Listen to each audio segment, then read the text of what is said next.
Sejam bem-vindos ao Trechos do Tio Nico, um canal não oficial de vídeos exclusivos do Reverendo Augustus Nicodemus. E olha que maravilha aqui no verso 14.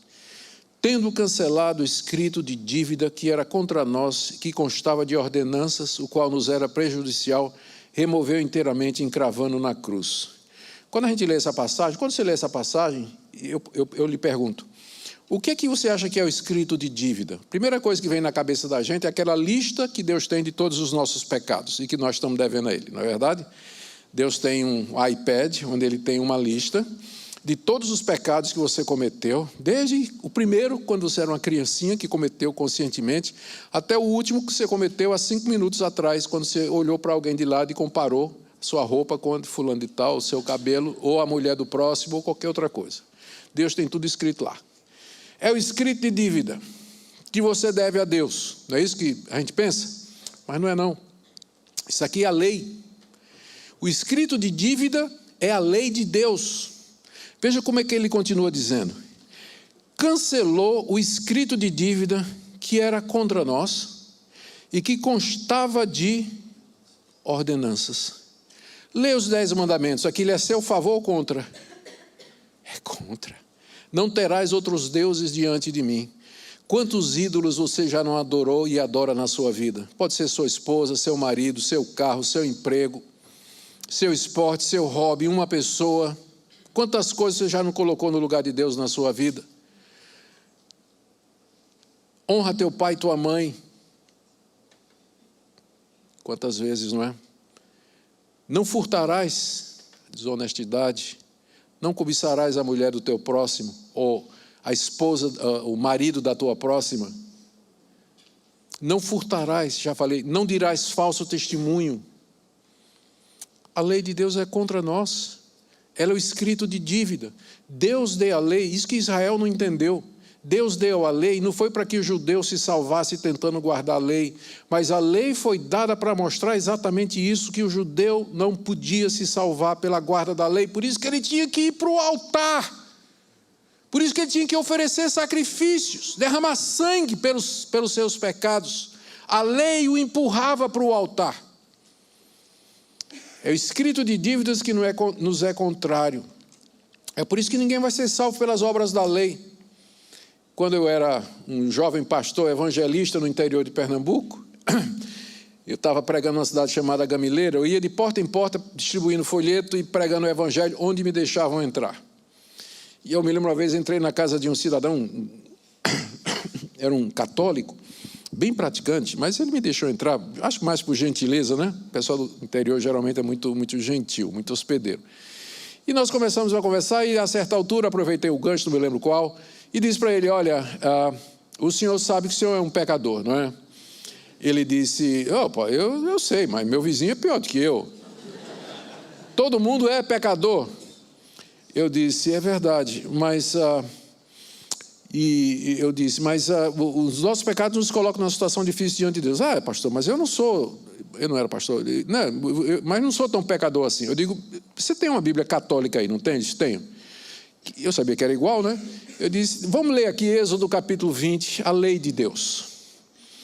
E aí o senhor vai me dizendo o que é que o senhor quebrou, o que é que o senhor não quebrou. Aí comecei lendo para ele e interpretando conforme o Novo Testamento. Jesus disse, né? A lei diz, não adulterarás. Mas Jesus disse, quem olhar para a mulher com intenção impura, no coração já adulterou com ela. Então fui dando o significado. Chegou no 6º mandamento, a feição do homem já tinha caído completamente, né? Calou a boca, não tinha mais o que dizer. A lei foi dada para isso. É o escrito de dívidas que nos é contrário. Sabe o que é que Deus fez com a lei? No que tange a essa função dela de nos condenar, está aqui. Removeu inteiramente, encravando na cruz. Você já pensou nisso? Que naquela cruz não só estava o meu Salvador encravado, mas o escrito de dívida que me era contrário. A lei de Deus que me condena foi cravada com ele, porque aonde ela diz, não mentirás, está escrito com sangue embaixo, pago, pago. Aonde a lei vai, o sangue vai. É por isso que você não é condenado. Porque aonde a lei de Deus lhe condena, o sangue de Cristo lhe purifica e lhe perdoa. E é por isso que nós chegaremos lá. nunca por mérito, mas pela obra completa e suficiente de Cristo, que aboliu a condenação da lei contra nós, dando uma satisfação plena a Deus na cruz do Calvário, encravando as condenações naquela cruz, de forma que nós nunca mais poderemos ser condenados. Por isso Paulo escreve: já não há condenação para quem está em Cristo Jesus. A suficiência de Cristo, obra completa, perfeita, não é? Cumpre a lei de Deus, satisfaz as demandas de Deus e nos oferece essa liberdade. Encravou na cruz o escrito de dívida. E continua: e despojando os principados e as potestades, publicamente os expôs ao desprezo, triunfando deles na cruz. Aí você pode se perguntar, por que Paulo agora entrou? O que principado e potestade tem a ver com cruz, com lei sendo encravada na cruz? Bom, o contexto, como eu disse, determina quem são os principados e potestades. No caso aqui, é Satanás e os seus anjos, porque Paulo diz que foram expostos ao desprezo. Isso não pode ser dito de Gabriel, Miguel e outros anjos que porventura existam, não é? Que são os anjos bons. Ele está falando aqui dos anjos caídos, Satanás e sua hoste. Em que sentido Cristo expôs ao desprezo? Verso 15. Despojando os principados e as potestades, publicamente os expôs ao desprezo, triunfando deles na cruz. Quando Cristo cumpriu as demandas da lei na cruz do Calvário, e a lei e a condenação contra nós foi encravada pelos mesmos cravos que perfuraram sua mão, Deus tirou de Satanás a principal arma de acusação que ele tinha contra os eleitos de Deus, e que ele mostrou saber usar muito bem no Antigo Testamento, no caso de Jó. Até esse momento da cruz, Satanás podia comparecer diante de Deus e nos acusar, dizendo: tu és injusto, porque permites que os teus filhos cometam iniquidades, e o Senhor não os condena. Mas agora Deus deu uma satisfação, Deus deu uma resposta cósmica a todos, toda a sua criação, de porque ele é justo e justificador, e explicar sua longanimidade, porque ele não levou em consideração os pecados anteriormente cometidos. Eu estou citando Romanos capítulo 3. Ele não levou em consideração os pecados anteriormente cometidos. Estava esperando o momento que Paulo chama em Gálatas da plenitude dos tempos. Quando o Filho de Deus veio, na cruz ele leva a maldição da lei, cumpre a lei, paga o preço, e João descreve isso no capítulo 12 de Apocalipse, que diz: eu vi uma grande batalha no céu, e caiu o acusador de nossos irmãos. Caiu o acusador de nossos irmãos. Cristo, na cruz do Calvário, despojou Satanás da sua arma principal. É isso que ele diz aqui, ó. Despojando os principados e as potestades. A palavra despojar, se você tem aí um NVI, uma tradução mais moderna, ela vai ter, ou já no texto, ou na nota de rodapé, uma tradução alternativa: desarmar. Porque é isso que significa. Despojar era isso mesmo. Quando tinha uma guerra, um guerreiro vencia o outro na batalha, e ele despojava o vencido, tirava a espada, tirava o escudo, tirava a couraça, tirava o capacete, tirava tudo, levava como sendo um troféu, um despojo. Ele despojava, desarmava o inimigo. E foi isso que Cristo fez na cruz, ele desarmou Satanás. Por isso agora ele não pode mais enganar as nações, por isso ele não pode mais me condenar, me acusar diante de Deus.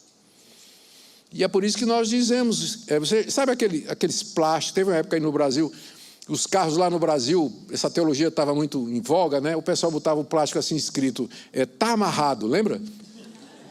Está certíssimo, há 2000 anos atrás. Foi amarrada 2000 anos atrás, foi limitado, foi despojado, foi desarmado, continua vivo e ativo no planeta Terra, mas a derrota dele é certa. O golpe final já foi dado por Cristo Jesus, que na cruz os expôs ao desprezo. Olha aí, publicamente os expôs ao desprezo. A figura que Paulo está usando aqui é do general que vem vitorioso da guerra, entrando na sua cidade natal, da sua carruagem, com a coroa de louros, não é? e jogando para o seu povo, seus súditos, os despojos, né? Ouro, moedas, prata, distribuindo. E atrás dele, amarrado na carruagem, vêm os vencidos, amarrados, e a multidão zombando, escarnecendo, jogando animal morto, ovo podre, camisa do Corinthians, e essas coisas todas lá, sabe? Publicamente sendo expostos ao desprezo. Cristo triunfando, por isso que está escrito, subindo ao alto, levou cativo o cativeiro e deu dádivas aos homens. Paulo está citando isso, Paulo cita isso lá em Efésios, ele está citando um salmo, não é? Do rei vitorioso, do rei vitorioso. Eu tenho para mim que nós não vamos ouvir a quarta música não, porque o meu irmão ali, ele não gostou do Corinthians, negócio do Corinthians. Perdão, Paulinho. Eu vou escolher outro time para mexer da próxima vez. Gente, que coisa maravilhosa do nosso Salvador, né? Vem como Paulo junta tudo aqui, né? Na cruz, Cristo encrava a lei, desarma Satanás e publicamente o expõe ao desprezo, que é só o que ele merece. É o desprezo. Nós não podemos ter outra atitude com relação aos espíritos caídos, malignos, Satanás e o diabo, embora tenha religião, ainda tenha dentro do evangelicalismo brasileiro quem quer dar muito cartaz a Satanás, não é? Quem dá muita força ou pensa que ele é uma força oposta a Deus. Satanás é um anjo caído, derrotado, humilhado, já foi vencido, exposto ao desprezo. É só isso que ele merece de nós, nada mais. Em Cristo. E tem gente que tem pastor cujo ministério gira em torno do diabo, não é verdade?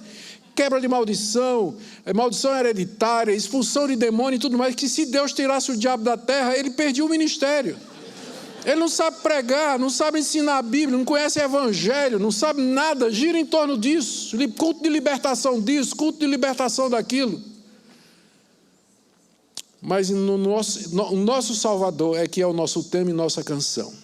E é Ele que nós louvamos e bendizemos.